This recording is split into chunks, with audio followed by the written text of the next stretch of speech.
खुलुमबाय फरायसाफोर फिन खेबसेबाव नोंसोरखौ आंनि बे भिडिअहाय बरायनाय जाबाय दायो नोंसोर स्क्रिनाव मोनसे कुइसन नुनो मोनदों आरो बे कुइसनखौबो आं नोंसोरनिनो थामहिनबा जोंनि क्लास 10 नि सानखान्थि आयदानि 2.3 सोंनाय बिदांनिफ्राय लानाय जादों आरो 2.3 सोंनाय बिदांनि 4 नम्बर कुइसन नोंसोर बिजाबाव चेक खालामना नायोब्ला बे कुइसनखौ नुनो मोनगोन ओके तो दिनैनि बे भिडिअहाय आं बे कुइसनखौनो सल्व खालामगोन आसा खालामो जोबनायसिम नोंसोर भिडिअखौ नायगोन आरो माबा मोनसे मोजां खोथा सोलोंनो हागोन तो आरो माबाफोर जुदि डाउट थायोब्ला प्लिज अननानै कमेन्ट खालामनानै फोरमायहरबानो जाबाय ओके फै दानिया कुइसनखौ नायदोनि तो कुइसनाव मा दं नाय x cube minus 3x square plus x plus 2 खौ मोनसे बिदा गोबां gx जों राननायाव रानगासै आरो रानखोन्दाया जादोंमोन फारियै x minus 2 आरो minus twice x plus 4 साबाय दे बेवहाय फारियै होननाय सोदोबखौ लिरदों तो फारियै x minus 2 आरो minus twice x plus 4 तो बेखौ मा जादों नाय खोनासं नैबे मोनसे एक मिनिट नैबे मोनसे बिदा गोबां राशिखौ नै gx जों रानदों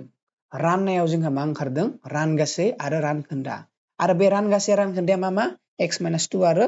minus twice x plus 4 तो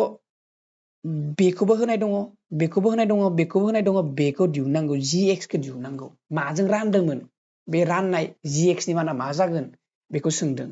जों बिनि थाखाय मोनसे फर्मुला बाहायगोन बे फर्मुलाया नै p of x equal to g of x into q of x plus r of x okay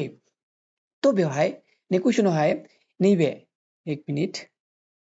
नैबे बिदा गोबां राशिया जाबाय p of x रानजाग्रा खौ रानदों मादों gx जों रानदों ओके gx नि मानखौ जों मिथिया राननायाव रानगासेया मा qx थांदों qx माने मा नैबे x minus 2 आ ओके तो ओमफ्राय रानखोन्दाया मा r of x आ मा जोंहा नैबे minus twice x plus 4 आ जाबाय r of x थामहिनबा जोंनो कुइसनाव बेनि मान आरो बेनि मानखौ होनाय जादों तो जोङो नैबेनि मानखौ दिहुननांगौ ओके तो बिराद गोरलै आरो बिराद सिम्पल तो बे चेप्टाराव बाहायनाय माखासे जों स्टेप्सफोरखौबो बाहायगोन बेवहाय तो गोसो होनानै नायलांबाय था तो सल्युशन ओके गिवन माने होनाय दङ मा होनाय दङ p of x आ मा दङ जोंहा x cube minus 3x square plus x plus 2 ओमफ्राय q of x आ बेसेबां नैबे x minus 2 बेनिफ्राय r of x आ मा जोंहा minus twice x plus 4 okay तो g of x आ मा होनना सोंदों तो therefore जों मिथिगौदि जों मा मिथिगौ p of x equal to g of x into q of x plus r of x okay दा g of x खौ दिहुननांगौ तो जों डाइरेक्ट फर्मुलायावनो g of x खौ दिहुनना लानो नाजाग्रोनोसै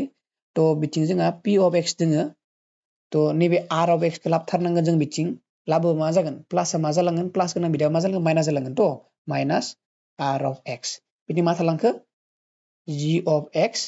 into q of x दाबो जोंहा g of x आ हारसिं जायाखै ओके दानिया नै q of x खौबो लाबोनांगौ बिथिं दाना q of x आथ' सानजाबनासो दङ तो बिथिं लाना फैबा मा जाफैगोन नैबे गासै बिदाबखौ रानफैगोन ओके तो मा जाफैगोन रानफैगोन तो दिस इमप्लाइ p of x minus r of x divided by q of x equal to g of x जाबाय तो g of x equal to मा मोनगोन जोङो p of x minus r of x minus r of x by q of x okay तो नैबे फर्मुलायाव नैबे मोनसे बाहागोआव जुदि जों p of x r of x आरो q of x नि मानखौ फजना होयो अब्लानो जों g of x नि मानखौ मोनसिगोन तो therefore मा जागोन जोंहा मानखिनाखौ फजोबा मा जागोन p of x नि मानखिना मा मामोन x cube minus 3x square plus x plus 2 आरो r of x नि माना मामोन माइनास फर्मुला दे नि माइनासआ दे माइनास r of x नि माना मामोन minus twice x plus 4 okay आरो जोंहा q of x बेसेबां x minus 2 equal to g of x g of x okay तो मा जागोन दानिया डिसिम्प्लाय नायदो x cube minus 3x square plus x plus 2 नि माइनास जों मा जागोन माइनास माइनास मा जागोन प्लास जागोन तो प्लास twice x बे माइनास जों बे नैबे माइनास जों नै प्लास जों plus minus minus minus 4 okay minus 4 equal to g of x सिङाव जोंहा x minus 2 तो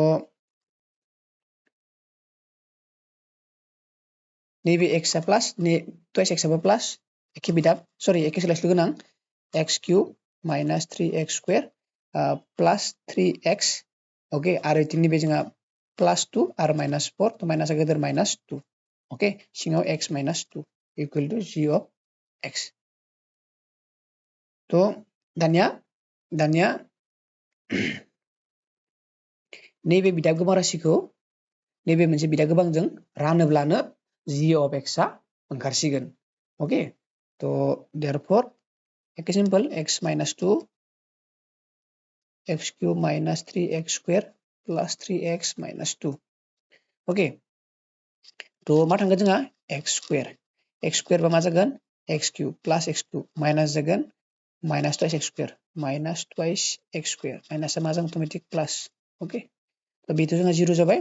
तो प्लास माइनास माइनास माइनासा गिदिर तो x square plus 3x minus 2 okay तो बेखौ 0 खालामनांगौ तो मा जागोन माइनास x अब्लानिया मा जागोन minus x square minus automatic plus 2 into x twice x minus minus plus automatic minus नैबे twice x दे twice x ओके तो प्लास आ गेदेर तो प्लास x मोनसे माइनास 2 ओके तो प्लास 1 अब्लानिया मा जागोन plus x plus automatic minus आरो minus 2 minus automatic plus okay तो प्लास माइनास प्लास जानानै मा जाबाय लाथिख' तो जेब्ला जोङो x minus 2 जों नैबे मोनसे बिदा गोबां राशिखौ रानो अब्ला रानगासेया मा फैयोनिया मा फैयो जोंहा x square minus x plus 1 थामहिनबा मा जाखो जिहेतु बेजों बेखौ रानदों रानगासेया बेखौ मोनदों आद्रायाबो लाथिख' फैदों थामहिनबा नेखिनानि सेफायगासि माना बेसेबां जागोन x square minus x plus 1 okay आसा खालामो नोंसोरो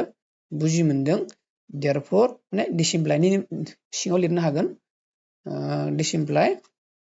जों मा लिरनो हागोन x square